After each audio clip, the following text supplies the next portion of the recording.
Happy Wednesday, Read Aloud second grade. And today we are going to explore the story, The Most Beautiful Thing. It is about a young girl and her experience with her grandmother and in her life finding the most beautiful thing. So get comfy and let's read this story by Kawa Kalia Yang, illustrated by Koa Lee.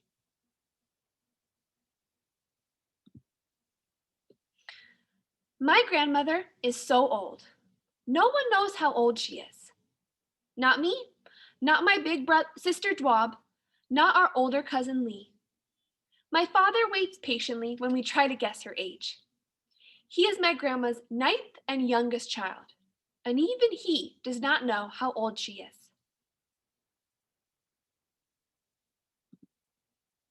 We know that my grandma was born on the other side of the world, across a wide ocean. My grandma came from a time and a place where creatures lurked in the jungles, waiting to chase unwary children. She told us that she once looked into the gleaming eyes of a tiger and felt its hot breath on her face.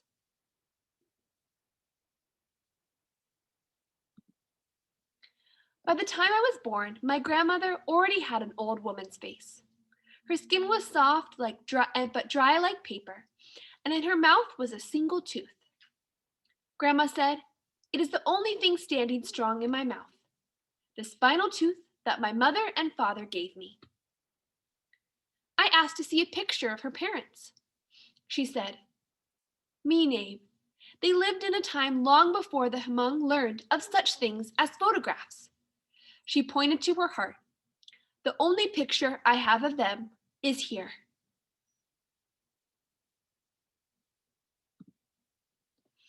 The luckiest of the grandchildren got to help take care of Grandma. Lay got to wash Grandma's clothes by hand at the bathroom sink with sweet-smelling pink soap. Dob got to wash Grandma's soft brown back in the bathtub with a soapy cloth.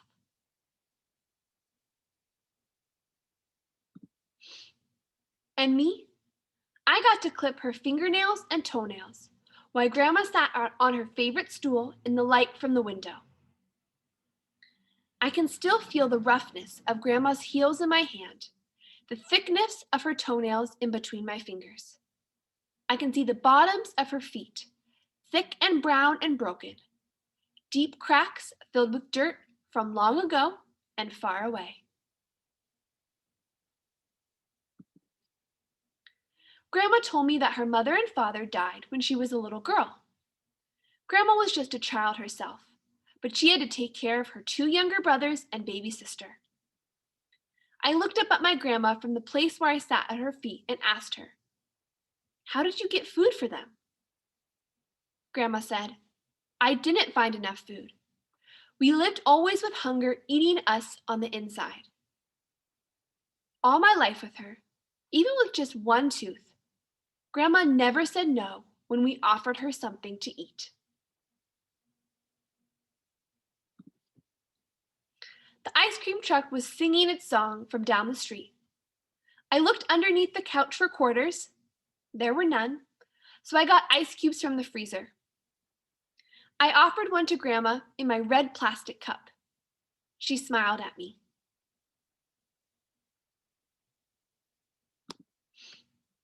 When I wanted a new dress to wear on the first day of third grade, my mother said she did not have enough money. She found some nickels and dime in her purse and offered them to me. I bought hard peppermint candies from the neighborhood grocery at the corner of our block. When I got home, I offered one to Grandma on the palm of my hand. She smiled at me.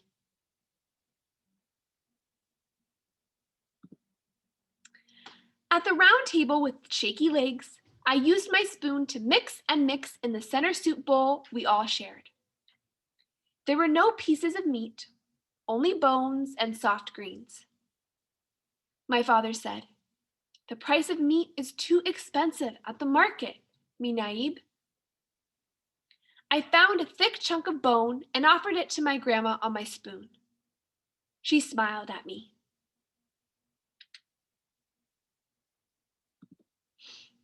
We had plenty of meat only when we celebrated Hmong New Year with our aunts, uncles, and cousins. The old table was heavy with whole boiled chickens, more than our family could ever eat. After dinner, our bellies full, my cousins and I sat on the carpet around Grandma as she told us stories. She always began, "It was a long time ago, and I was just a girl." As we listened, our eyes grew round. Grandma twisted her fingers one over the other to show us what the hands of Shoing Nukzoing, jungle spirits the size of children, looked like. She taught us how to listen for the cries of the fearsome Fiem Nuvas by holding our breath until our hearts pounded in our ears. We were always sad when Aunt Choi called, "Time for the children to help clean up."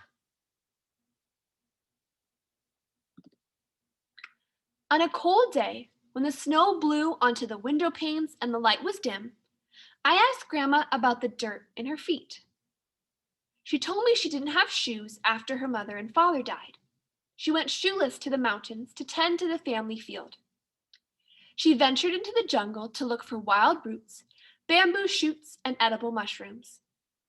And one day, she was chased by a tiger. As she fled, her bare feet broke open on the fallen branches, and she still ran, blood and dirt mixing into clay with each step. I squeezed her feet in my arms and pulled them close to my heart. A hug for the hard road she walked to get to me.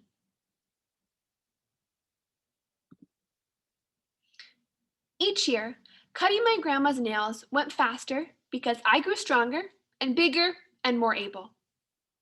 Each year, Grandma's feet felt smaller and smaller in my hands and my lap. Her stories, too, slowed with the passing years. The pauses between her words grew long.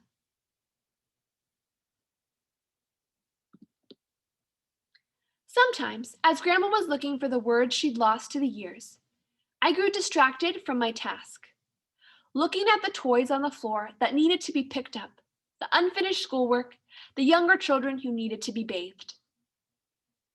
Her deep, even breathing would call me back to the moment, only to find her eyes closed in sleep, one hand braced against the window to cradle her head.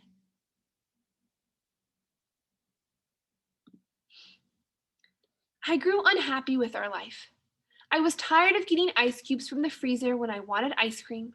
I was tired of never getting the new dress for that first day of school. I was tired of gnawing on the bone in my soup when I wanted meat for myself and my grandma.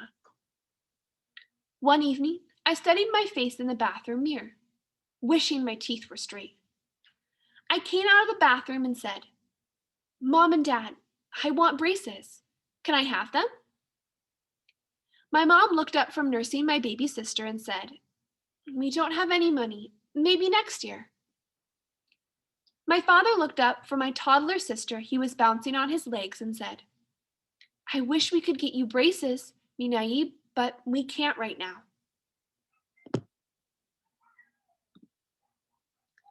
My grandmother looked up from her special stool by the big window. "Kalia," she said, "look at me." I turned to her in the glow of early evening. The sun was low in the sky, and its golden light fell on her face. Grandma asked, "Is my smile not beautiful?" In that moment, I could see all the times my grandmother had smiled at me. I could taste the cold ice cubes that melted summer's heat from our tongues, the sweetness of the hard peppermint candies, and the deep flavors of the bone broth in the bowls of boiled greens.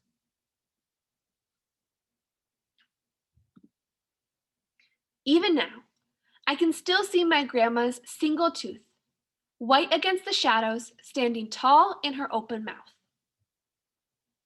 Her smile was the most beautiful thing.